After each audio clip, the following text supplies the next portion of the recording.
Hello, hello. Hello, Richard. Welcome. Trevor. Yes. You're the Abalone guy. I am. Okay. I heard that you're 25 years in business, right? That's correct. Monterey Abalone Company here in Monterey, California. Yeah. Well, the thing is, I saw one of your guys cutting some kelps. And I figured, why these guys are cutting kelp?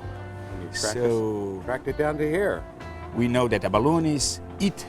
It's the main, actually the only food source, right? It's That's algae. correct. They only eat algae, right? That's correct. The local plant production. Bom, aqui é o seguinte, nós vimos ontem os caras cortando algas, e a gente sabe que existe todo um equilíbrio entre eu falei que a conservação dos sea otters, que é das lontras marinhas, está intimamente ligada à floresta de kelps, que está intimamente ligada também aos abalones, que é um dos principais alimentos da lontra marinha, sendo que os kelps é o principal alimento justamente dos abalones. Então está tudo relacionado. Essa facilidade, essa instalação hoje, ela há 25 anos trabalha com abalones, porque ao contrário do que eu pensava, que é esse. O que é o abalone? Ele é um gastrópode, é um molusco gastrópode, ou seja, os pés estão ligados à cabeça. E esse cara vive em profundidades que vão de 30 a 300 metros de profundidade. Só não existe no Pacífico Sul. Vai do Ártico até o Alasca. Esse cara, esse molusco. E que é extremamente apreciado para comer. Para gastronomia. I didn't know that. I was telling this guy. I thought that the main importance, or the abalone's importance, was on human, on the human aspect. Was the conch, because it's the shelf. Yeah, the shelf, because it's a beautiful shelf. But it's not actually. It's a result. This is a secondary use of the abalone. People love to eat abalone. That's correct. That's correct. Yes, it's been used as a food, and the shell or conch has been used for tools and furniture and fish hooks, or bowls, smudge pots for thousands, and documented in California over 12,000 years. Yeah. So the original people that came from Bering, crossing to U.S., North America, they used this as a food resource. The food and tool. The shell was also used for many different tools, including fish hooks and jewelry. Later years, the abalone shell you'll find in inlays and furniture, especially in Asia from thousands of years ago. So the whole animal is used. Once we used to harvest, now actually you breed them. That's what you're doing for the last years, right? Yes, the California Department of Fish and Game completely closed the whole fishery in the state of California in 1997. So the only legal way to buy or sell abalone, at least live abalone in the state, is if they're farm raised. Now there is still a sport fishery north of San Francisco only, and there are seasons and size limits. And it's breath hold diving only, no scuba. Yeah, that's where this one came from. This one came from up north. So the big ones probably are still being collected, because you don't sell these guys at this size. You cannot sell a wild abalone, no. When you breed them, nós vamos conhecer as facilidades dele aqui de criação. Eles criam desde laboratório, desde pequenininhos, eles fazem desde a reprodução, desde o início até a venda comercial. Os gastrópodes, eles são animais que podem ocorrer na terra como no mar. Tem de 50 a 65 mil diferentes espécies no nosso planeta de moluscos gastrópodes. Esses aqui vivem somente dentro do mar, e a característica básica deles é justamente essa. O gastrópodo, se gastro seria a parte de intestinos, e podo é pés. Então seria mais ou menos a tradução de pés no intestino. Na verdade, esses caras têm a cabeça está junto com a parte locomotora. Eles não têm pés verdadeiros, né? São projeções que eles têm, normalmente 2 a 4 tentáculos que servem para poder se localizar, percebem as sensações químicas, e isso é um desenvolvimento desse cara que pode viver, como o Trevor falou, mais de 130 anos. Um molusco viver 130 anos. Nenhuma baleia vive isso, cara. É impressionante, é realmente impressionante. You have a lab that helps you on breeding, right? Well, yes, we have access to a lab where we do our own spawning, which includes first diving on the north coast to collect wild broodstock Okay. to use as spawners. We usually get about 3 males and 4 females a year, and bring them back to the lab and do the spawning, and then rear them in outdoor grow tanks. And so it's from the microscopic size Yeah. up to about 10 months old, is somewhere right about there before we transfer them from the hatchery to our farm for grow Okay, out. so you get these guys more or less this size. Right, That means 10 months. that's correct, yes. Okay, so then a guy like this size, for example, would have what age? About 4 years old. 4 years. Yeah. Here, 5. 5. That one, they slow down at about 6 years, and so that's probably a 7 or 8 year old. A 7. But if it would be in the wild, they will be Much smaller. That's correct. Okay, because you handle feeding here, so they don't have to waste energy, look for food. You just supply everything they need. That's correct. 24/7. 24/7. 24/7. Yes. Exactly. I would like to know your facilities. Oh, please come Yeah. on in. I'll show you.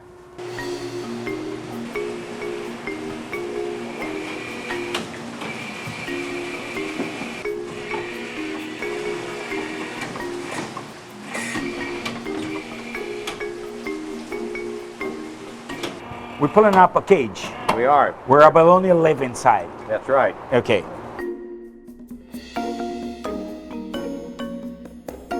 This is daily maintenance. Every day, you have to put food every day? No. How many cages you have here, more or less? We have about 250 cages. Wow, that's a lot. And every cage has to be fed at least once a week. So the trick is putting a 1 week supply worth of food in there, Okay. so that they don't run out, and careful not to put too much in where water can't flow through and the kelp degrades Yeah. and dissolved oxygen goes down, and that's bad for them. It can suffocate them. So that's the balancing act. You told me so they don't run out. They can't actually get out from that cage, can they? They cannot get out of the cage, and Okay. sea otters cannot get in. That's right. Woo-ha!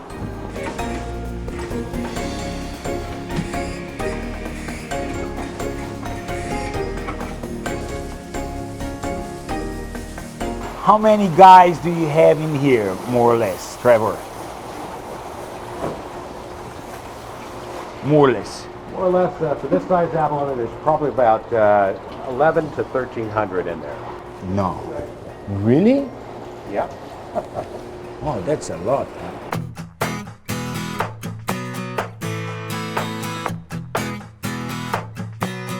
Okay. Okay, so now what's happening?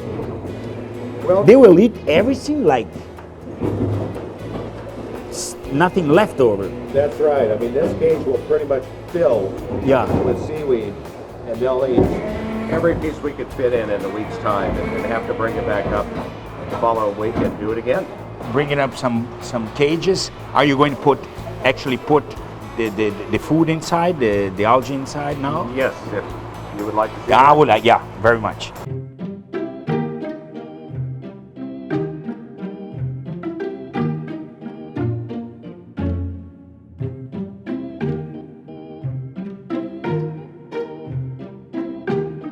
Isso realmente é uma medida comercial que ajuda muito a conservação. Com a proibição da retirada desses abalones, você não pode mais coletar abalones, pelo menos aqui para o sul de São Francisco, norte de São Francisco. Você tem algumas autorizações especiais, com um número limitado, mas isso foi uma solução totalmente viável. Veja que eles fazem a reprodução desde o começo, eles reproduzem em laboratório, eles têm um parceiro que é um laboratório, eles reproduzem esses animais, eles não coletam nem nem os pequenos indivíduos para poder desenvolver aqui. Não é uma estrutura de crescimento. Aqui eles fazem desde a reprodução até a engorda do animal, mas é desde o começo. Esses caras aqui, a partir de 3 anos, já são reprodutivos, já têm idade reprodutiva. E estão aí, cara, aqui já estão se reproduzindo, porque ele começa a tirar esses animais com 5 anos, ele vai depois mostrar o tamanho do que significa isso, para fins comerciais, ou seja, esses bichos estão agora espalhando as suas sementes aqui, e isso está beneficiando também a manutenção do Abalone aqui na Califórnia. Beautiful, man!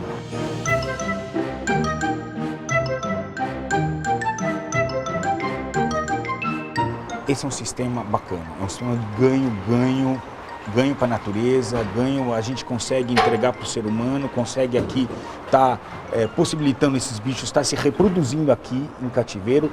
Ele, desde o início, é um processo que começa com a reprodução em laboratório e depois os tanques de engorda que possibilitam ainda esses caras se reproduzirem e espalharem aqui a sua genética de volta aqui para os mares da Califórnia.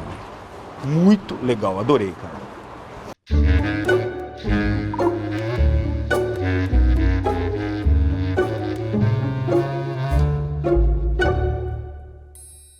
This is going to be packed today. Yes, right away. And today it's going to go. Be delivered to a local restaurant, the Fish Hopper. Ok, agora vamos ver o processo final, né? Porque ele entrega esses abalones vivos, eles chegam vivos até o consumidor. E eles vão secos, eles só inflam. Agora vamos ver como é o processo de embalagem.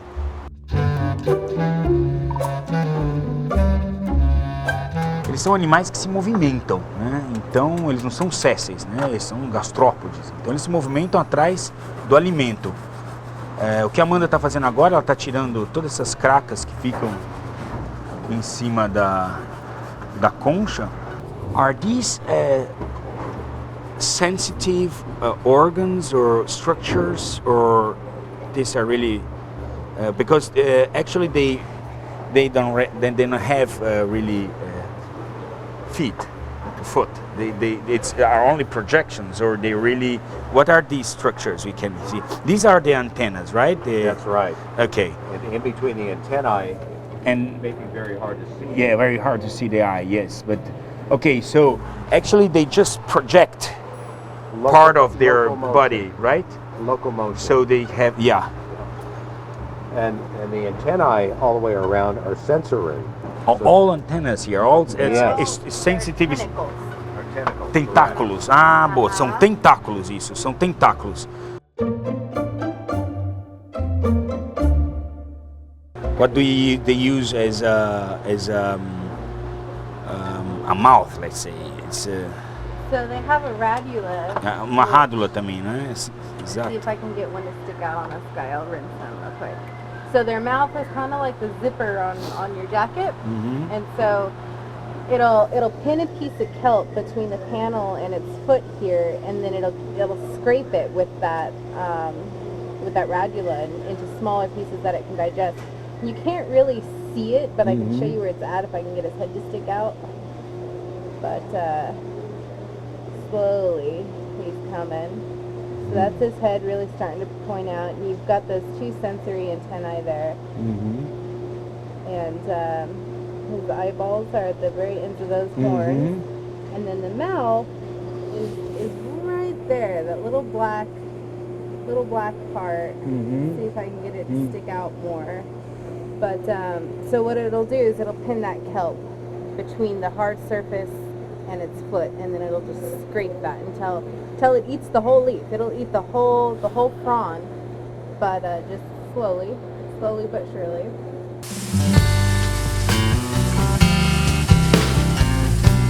Basically, that's it.